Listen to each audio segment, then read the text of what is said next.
Hey, what is going on, guys? It's DK back at you with another video here to break down Week 3 NFL main slate. This is going to be my first look. I have not looked at any of the salaries yet, so first look video here. But yeah, if this is the first time watching, guys, I've covered content for daily fantasy sports, NFL, NBA, which is starting up in a couple weeks, the NBA preseason, as well as for player prop stuff like Underdog, who is the sponsor for today's video. Guys, you can use the code DKDFS or the link down below for a $1,000 deposit match bonus. Would highly recommend it. They offer a ton of different NFL props. They have defensive props as well. All the different sports they offer are up here. So take advantage of that if you are a first-time user. And if you do, click the link and deposit or use my code. It does help support the channel. So I'd greatly appreciate that. If you're looking for more content, you can always check out my Patreon linked in the description. All right, so let's quickly recap last week. So last week I played Cooper Kupp on the main slate, so that really hurt. The injuries are the worst in the NFL, but yeah, in tournaments it's very hard to cash with an injury, especially Cooper Kupp, who is pretty pricey. But we had a lot of Patreon members have big weeks, so this is honestly the best part of the job. $50,000 winner. So I was high on the Kyler Murray, Marvin Harrison stack in GPPs. Because Harrison had a down week last week, I knew everyone would be off him. Well, Dan used that to his advantage and stacked Kyler Murray with Harrison and won $50,000. $50,000. You absolutely love to see it. And then one other one too. Last night I was very high on Britton Covey once we got the news. And the news was, I posted about it. We had like 3 different beat writers post that Covey was going to be, Covey was warming up with the other 2 starters at wide receiver. So that worked out in a big way. Covey was only 3% owned. And where was it? Here we go. He turned $2 into $2,000.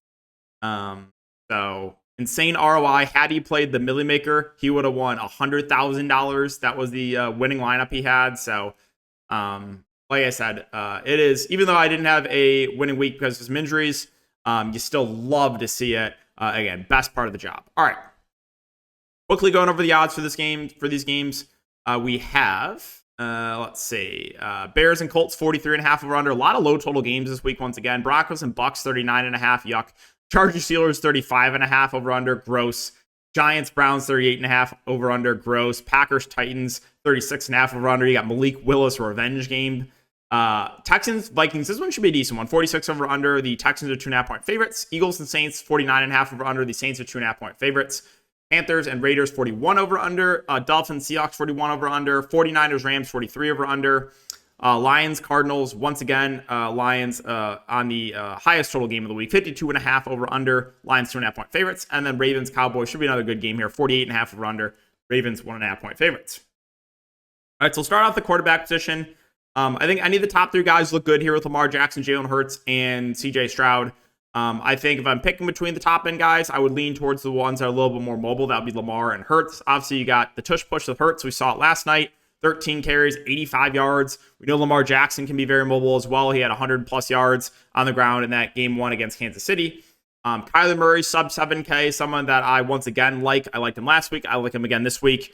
Again, high total. He is mobile. And the price is still, in my opinion, a little bit too cheap. Now, Anthony Richardson really struggled last week. I think he's in for a bounce-back game here. Bears defense is solid, but I think Richardson will be an interesting contrarian play. I don't think a lot of people will go there. Jared Goff, reasonable in the mid-range. Again, Tua's on the IR, so you're going to get Skylar Thompson starting at quarterback. Don't think we can go there. I guess we'll keep an eye on the news for Love if he is available to play. Obviously, that'll be a pretty big boost to the other Packers receivers. If not, it's going to be a lot of the run game and Malik Willis. I believe Josh Jacobs ran over 30 times last week, which is insane. Let's see what else. Brock Purdy, I think, is going to be one of the safer kind of spend down quarterbacks of the week. They are, a bit banged up. Obviously, no CMC. Got no Debo as well. So a relatively cheap Purdy in a good matchup. I think Brock Purdy stands out as a really solid value play. We'll talk about some other 49ers that'll be good values as well. What else? Caleb Williams. A little bit of a better spot here for him. Decreased price point. I don't mind Sam Darnold. Listen, Sam Darnold's looked really good through 2 weeks. 5.5K. This is a decent over-under. So I think he's reasonable for value. Let's see. Anything else? That's probably it. Oh, Andy Dalton's going to be starting for the Panthers. What's his price point? 4.8K. I mean, you could do worse. You could do worse. I do think right now at this stage of their careers, Andy Dalton is the better quarterback. So I think that's going to be an increase. Make the wide receivers look better. And if you follow the Vegas odds too, once they announced that Andy Dalton's starting, the spread dropped a bit. I think the Raiders were. What's the spread on that right now? Let's see. Yeah, it was 5.5. I think it opened like maybe 7, and then it dropped to 5.5 because the books are in agreement of they think Andy Dalton also a better quarterback right now at the stage of their careers. Moving on to running back, so no CMC. Once again, you're going to have Jordan Mason stand out as one of the best values on the board. He had 20 carries last week. Going to be the clear lead back once again. So yeah, Jordan Mason looks great. Top end guys, you got Saquon, you got Kamara, you got Jonathan Taylor, all in play in my opinion. Kamara in a good matchup. The Eagles right now can't stop a nosebleed. Their defense does not look great. Kamara has been basically a bell cow, is involved in the passing game as well. Saquon Barkley at 7.7K, still super involved as well. 22 carries, 4 catches on 5 targets. JT probably will go a bit lower owned, but if they are playing from ahead, he should get a ton of carries. Again, they had some negative game script last week, so they didn't use him as much. Howard Williams played basically 100% of the snaps when the game was competitive. So if that trend continues, he's once again going to stand out in the mid-range just because, the amount of usage he's getting. We'll keep an eye on the status of Mostert. If he's out, I really like Achane. I would expect Achane to be one of the most popular plays of the slate if there is no Mostert. 22 carries and 7 catches on 7 targets is insane usage. And the upside's massive on him as well. Joe Mixon, a little bit banged up. We'll keep an eye on the news there. If he's out, my expectation would be that Cam Akers would be the early down back, and then Dario Ogunbowale would still be the pass down back. So I think Akers would probably be the biggest beneficiary there if Joe Mixon can't go. What else? James Conner continues to play well. Reasonable price point in the highest total game of the week there. Josh Jacobs, like I said, we'll keep an eye on the status of Jordan Love. If Love is out, I expect him to really lean on the ground game. 32 carries last week for Josh Jacobs is wild. Derrick Henry, same thing as I always say about Derrick Henry. He's game flow dependent. They were playing from ahead for most of the time last week. He had a decent game in games where they're playing from behind. They phase him out a bit like they did against Kansas City. Dobbins has played extremely well. However, he's still splitting the backfield there with Gus Edwards.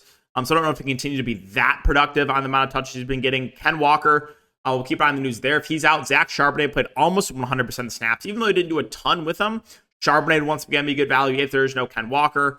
Rashad White a little bit banged up. If he's out, we could look to Bucky Irvin for value. Let's see. What else? The Cleveland backfield, they switched up a bit. So Jerome Ford is a bell cow in week 1. Week 2, however, was a 3-headed monster. Pierre Strong got banged up, though. So it was Foreman and Ford kind of splitting the duties there. That's not great. Singletary played a majority of the snaps at running back there for the Giants, but not really the best matchup against Cleveland.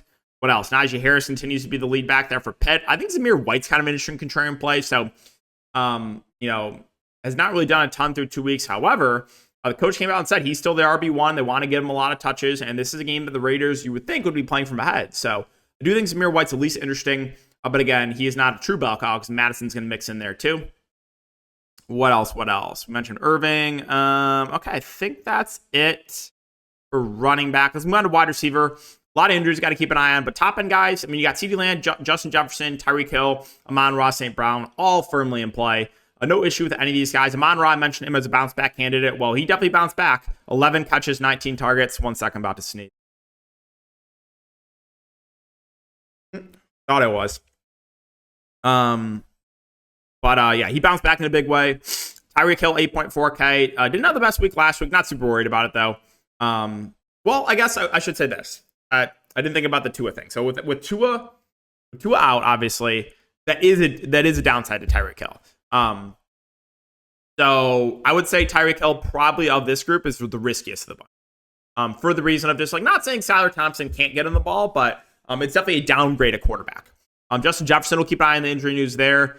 If he's out, we also had to keep an eye on Jordan Addison, who missed last week. So we could have some value there for Minnesota at wide receiver. CeeDee Lamb, again, just gets peppered with targets every single week. We got no A.J. Brown, so we'll talk about some Philly value. Jahan Dotson was a ghost out there, even though he played close to 100% of the snaps. Marvin Harrison Jr., listen, we talked about him as a contrarian play last week. I was like, hey, no one's going to click him because we know week 1, people always think what happens week 1 is going to happen again in week 2.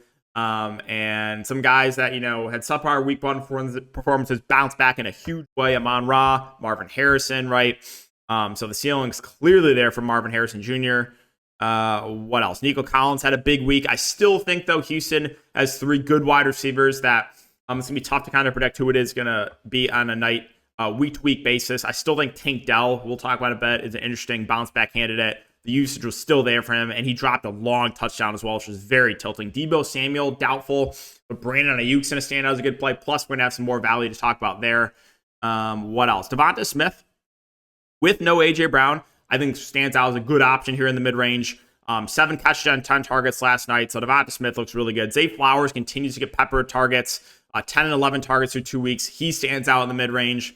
Keep an eye on the status of Keenan Allen. If he's out, DJ Moore looks a little bit better. Chris Godwin got an insane amount of targets. Well, I guess I should say 7 catches, 8 targets, but it feels like the first half, he was like the only one that Baker Mayfield was looking to. Malik Neighbors had an insane amount of targets, 10 catches, 18 targets. So there's a lot of good plays here in this kind of 6K range. I expect a good amount of ownership to go here.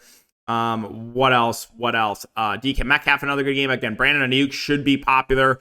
No Deebo Samuel, no CMC. Should be the clear wide receiver 1 here. Reasonable price point. Ayuk stands out as one of the best plays in the mid-range. Going down a little bit more, again, some of these Packers receivers depends on the status of Love. If Love is in, I like them a lot more. If Love is out, not so much. Jameson Williams, I still think is underpriced. The Lions really aren't rotating receivers. It's him and it's Amon-Ra St. Brown, and they're just dominating the targets right now. 9 and 11 targets, plus he's got big play upside. So Jameson looks good there in the mid-range. Let's see. George Pickens has gotten a little bit of lucky. A lot of big plays called back. I think he's an interesting contrarian play. Rashid Shaheed's looked good through 2 weeks. Prices come up, but still don't know if it's come up enough for a game that there should be a lot of points scored. Again, Tank Dell, I mentioned him. He's kind of underperformed for the amount of snaps and routes that he's running. He's also getting carries too. 5.2K, reasonable price point. I still think Tank Dell has a pretty high ceiling, and I think the more casual players will just cross him off because of the box score watch. Again, Addison also banged up, so Minnesota, we could have some value there at wide receiver. These Panthers wide receivers look a lot better with Andy Dalton playing quarterback. Deontay Johnson, Adam Thielen, I think in play. I don't think anyone will click them again because box score watchers. What else? Scrolling through. So the Rams receivers, let's just talk about them right now. So Cooper Kupp expected to be out for a while. So there's going to be value here for the Rams. You got Demarcus Robinson, 5K, Tyler Johnson, 4.7, Tutu Atwell, 4.3, Whittington, 4.2. So Whittington, once Cooper Kupp went down, played 100% of the snaps. I expect him to be kind of operating the slot there. I think he's a solid value play.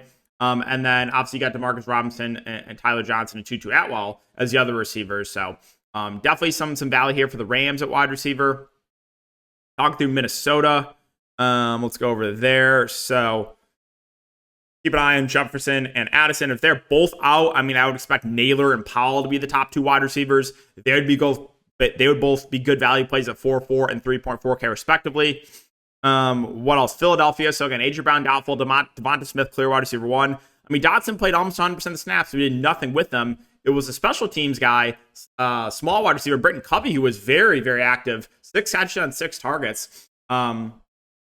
I think Covey, if he has that same role again, he played about 50% of snaps, would be a viable value option. I think that 49ers is the other team. So again, without Deebo Samuel, here, let's go to San Francisco. You're going to have Ayuk be the clear wide receiver 1. I expect Juwan Jennings, who is usually the slot guy, to step in the wide receiver 2 role. And then from there, it'll be a question mark of who else steps up. Do they go to the rookie? Do Ronnie Bell? Do they go to Conley? Don't know. But I think Juwan Jennings, 4.1K, solid value as well. Let me scroll back. Is there anything else I wanted to mention here? Keenan Allen's out once again. DeAndre Carter was the clear wide receiver 3. So he would be viable. We talked about the Rams. I think that's it. So let's finish up with tight end. The tight end, Trey McBride, 6.2K. Good spend up, 9 and 6 targets of the last couple games. Like him. Sam Laporta has really underperformed, only averaging 4 targets a game. I think right now he's more of a contrarian play, not out of play. Again, Sam Laporta, we still know has a ceiling. We still know he's a good pass catching tight end, so don't completely rule him out. And again, he's going to be very low on. But again, right now, more of a contrarian play.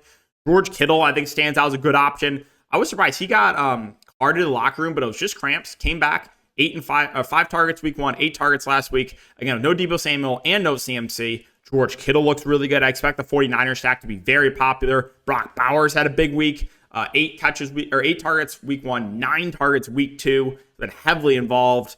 Mark Andrews had a solid bounce back game, 4 catches and 5 targets.